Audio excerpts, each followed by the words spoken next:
मेरा घर बहू और पोते का है। अपने बेटे को मैंने घर से निकाल दिया है। बहू, घर चलो। रात बीतने को आई, किंतु वकील साहब की आंखों में नींद नहीं थी। सारी रात वे अंधेरे में ही कमरे की छत की ओर आंखें गड़ाए ताकते रहे। कभी करवट बदलते, कभी उठकर बैठ जाते। लग रहा था बहुत ही उधेड़-बुन में थे। जिंदगी में अक्सर दोराहे का सामना हो जाता है, जिनमें किसी एक रास्ते को चुनना बहुत कठिन लगता है, किंतु निर्णय तो लेना ही पड़ता है। उन्हें जो सभ्य और संस्कारी होते हैं, जिनमें दूरदर्शिता नहीं होती, उनके सामने कभी दोराहे नहीं आते। जीवन जैसे चल रहा है, बस ठीक है। वकील साहब एक सुखी परिवार था। सुंदर पत्नी और शादी के लायक एक बेटा था, जिसे वे बहुत प्यार करते थे। गांव में अपनी खेतीबाड़ी थी, प्रैक्टिस भी खूब चलती थी। धड़ियों में गिनती होती थी।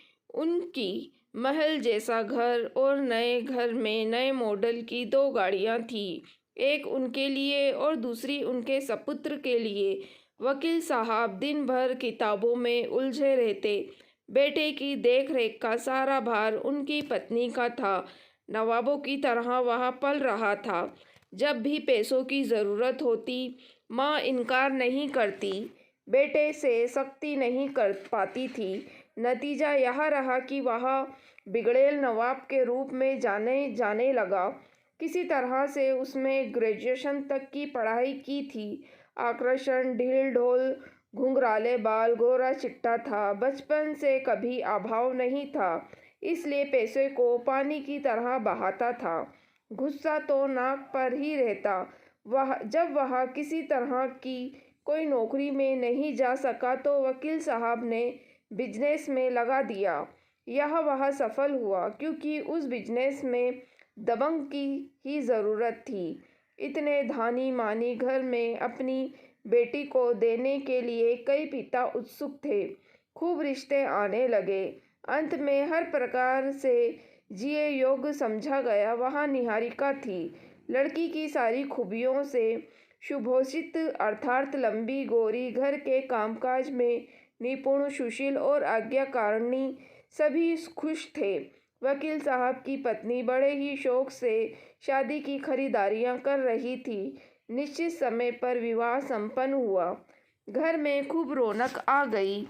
इस घर में आकर निहारिका भी अपने भाग्य को सहार रही थी। सुंदर पत्नी पाकर वकील साहब का बेटा भी प्रसन्न था। हमेशा दोस्तों के साथ घूमने के बजाय घर में ही रहता, किंतु अपने बेटे के स्वभाव को लेकर वकील साहब सदा शंकित रहते। बहू की हर ज़रूरत और सुख सुविधा पर नज़र रखते। बहू भी सास ससुर की सेवा में तल्लीन रहती। समय बीता, वकील साहब और उनकी पत्नी दादा दादी बने।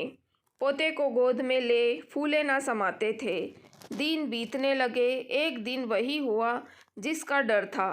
सभी लोग डाइनिंग टेबल पर बैठे खाना खा रहे थे। बेटे ने निहारिका को गरम पराठा लाने को कहा। तभी मुन्ना रोने लगा। निहारिका उसे संभालने चली गई। नवाबजादे ने इसे अपनी तौहीन समझा और खाने की प्लेट ज़मीन पर पटक दिया। माता पिता तो उसके गुस्से से वाकिफ ही थे, किंतु निहारिका के लिए पति का यह रूप नया था। वह सहम गई और रोने लगी। वकील साहब ने भी खतरे की घंटी को समझा। किसी तरह से बहू को समझाया। निहारिका बच्चे के कारण उस पर अधिक ध्यान नहीं दे पाती थी। इस कारण वह रईस ज़्यादा अधिकतर समय घर के बाहर बिताने लगा और बुरी संगत में पड़ने लगा। उसके बाद इस तरह की घटनाएं अक्सर घटने लगी। मौके के अच्छे संस्कार लेकर आई थी, इसलिए घर को अखाड़ा नहीं बनाना चाहती थी। वह हर संभव चुप रहने का प्रयास करती। निहारिका की चुप्पी वकील साहब के बेटे की हिम्मत बढ़ाती गई। अब वह कभी कभी निहारिका पर हाथ भी उठा देता। यहाँ निहारिका को बहुत बुरा लगता, फिर भी सास ससुर का ख्याल करके चुप रह जाती, क्योंकि उनसे उसे कोई शिकायत नहीं थी। गुस्सैल तो वह था ही, किंतु हार हमेशा मारपीट का माहौल निहारिका को बर्दाश्त नहीं होने लगा। अब तो वह किसी किसी रात घर भी नहीं आता था। वकील साहब की चिंता बढ़ जाती थी। बेटे को समझाना चाहा, लेकिन उसका मन तो कहीं और उलझ गया था। वह निहारिका की ओर देखना भी पसंद नहीं करता था। एक बार निहारिका का मन हुआ कि वह सब कुछ छोड़ छाड़ कर वापस मैके चली जाए, किंतु संस्कार यह कदम उठाने की इजाज़त नहीं दे रहे थे। एक दिन तो हद ही हो गई। वह नशे में धूत लड़खड़ाता हुआ आया और पत्नी को घर से निकल जाने का आदेश दे दिया। वह सकेत में आ गई। उसने ससुर जी की ओर देखा। वकील साहब ने उसे समझाने की कोशिश की, किंतु वह कहाँ समझने वाला था। उसने उसके साथ भी बदतमीजी से बात की। निहारिका कुछ बोलना चाह रही थी तो नवाबजादे ने उसे जोर से धक्का मारा। अचानक हुए इस प्रवाह को वह झेल नहीं पाई। गोद में मुन्ना भी था। दोनों ही औंधे मुंह गिर पड़े। उसने किसी तरह मुन्ने को तो बचा लिया, किंतु खुद उसका सर जमीन से टकरा गया। सर से खून निकलने लगा। मुन्ना बेतहाशा रोए जा रहा था। माँ ने कुछ कहना चाहा तो उन्हें भी चुप करा दिया। परिस्थिति बेकाबू हो गई थी।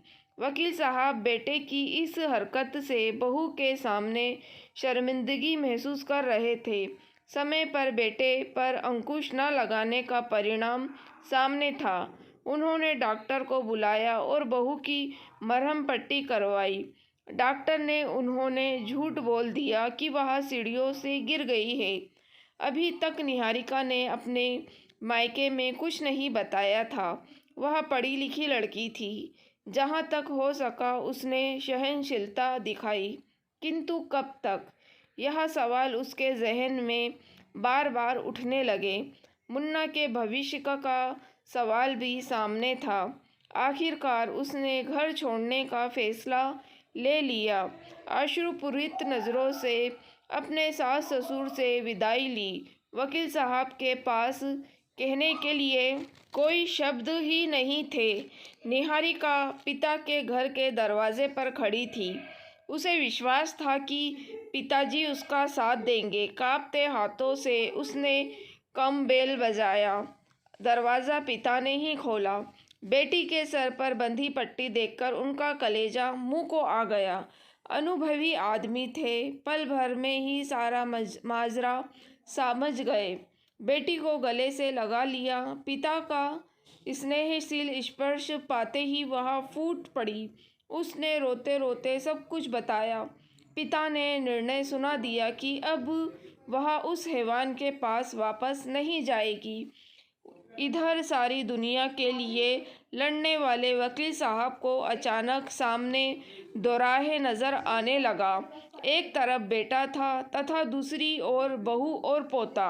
इसी उधेड़-बुन में उन्हें सारी रात नींद नहीं आई थी। बेटे को घर छोड़ने के लिए कहें, दिल यहाँ मानने को तैयार नहीं था। बहू जिसने कभी शिकायत का मौका नहीं दिया, उसे कैसे बेघर कर दे।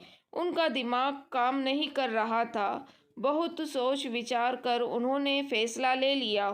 पत्नी मनाने को राजी न थी। उसे भी समझाया। वकील साहब बहू के मायके पहुँचे। निहारिका और उसके पिता ने आवभगत में कोई कसर नहीं रखा।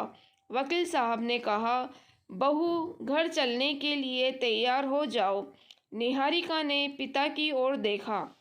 पिता ने कहा, क्षमा कीजिए वकील साहब, मैं आपकी इज्जत करता हूँ, किंतु बेटी को ना भेजूँगा। मुझे उसकी जान पर खतरा नज़र आ रहा है। शॉर्ट टेम्पर्ड व्यक्ति कब क्या कर बैठे, इसका कोई ठिकाना नहीं। आप यहाँ आते जाते रहें, पर निहारिका को ना भेजूँगा। मैं आपको विश्वास दिलाता हूँ, ऐसा कुछ न होगा। मेरा घर बहू और पोते का है। अपने बेटे को मैंने घर से निकाल दिया है।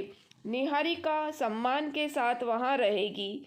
वकील साहब ने दृढ़ता से कहा। निहारिका के पिता अवाक रह गए। ऐसा भी होता है कि बहू के सम्मान के लिए इकलौते बेटे को घर से निकाल दें। जिसने भी सुना, वकील साहब के न्याय पर दांतों तले उंगली दबाकर रह गया। वकील साहब बहू और पोते को आदर के साथ घर ले गए। बहू अपने स्वभाव के अनुरूप घर को संभालती हुई मान मर्यादा से रहने लगी। पोते को उन्होंने बहुत अच्छी शिक्षा दी।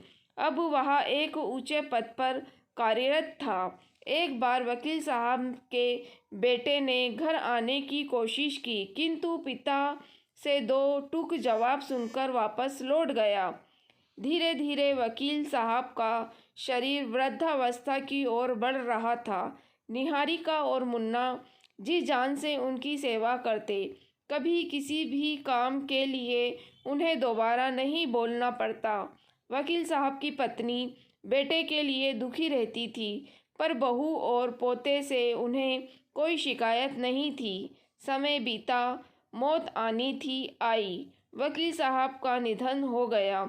निहारिका निशब्द रोए जा रही थी। उसे यही लग रहा था कि यदि उन्होंने सहारा नहीं दिया होता तो पिता के घर वह जी तो जाती, किंतु एक बेचारी की तरह जिंदगी हो जाती। माता पिता बेटी को घर में रखकर समाज की आलोचना का शिकार बनते, सो अलग। अब दह संस्कार की बारी आई। वकील साहब का बेटा भी पिता के अंतिम दर्शन के लिए मौजूद था। मुख आग्नि वही देना चाहता था। वकील साहब ने कह रखा था कि मरने के बाद उनकी वसीयत तुरंत पढ़ी जाए और उसके अनुसार ही काम किया जाए। वसीयत में यह लिखा था कि दह संस्कार का काम पोते के हाथों ही संपन्न हो। पत्नी के निधन के उपरांत सारी जायदाद निहारिका के नाम लिखी गई थी। जिसने भी सुना, वकील साहब के न्याय पर दंग रह गया। अपने बेटे को छोड़ दूसरे की बेटी को सहारा देकर वकील साहब ने समाज के लिए एक उदाहरण प्रस्तुत किया था। दोस्तों, अगर आपको कहानी पसंद आई है तो आप मेरे चैनल वॉइस ऑफ नीलोफर को सब्सक्राइब ज़रूर कीजिएगा और मेरी वीडियो को लाइक और शेयर भी ज़रूर कीजिएगा। Thank you for watching.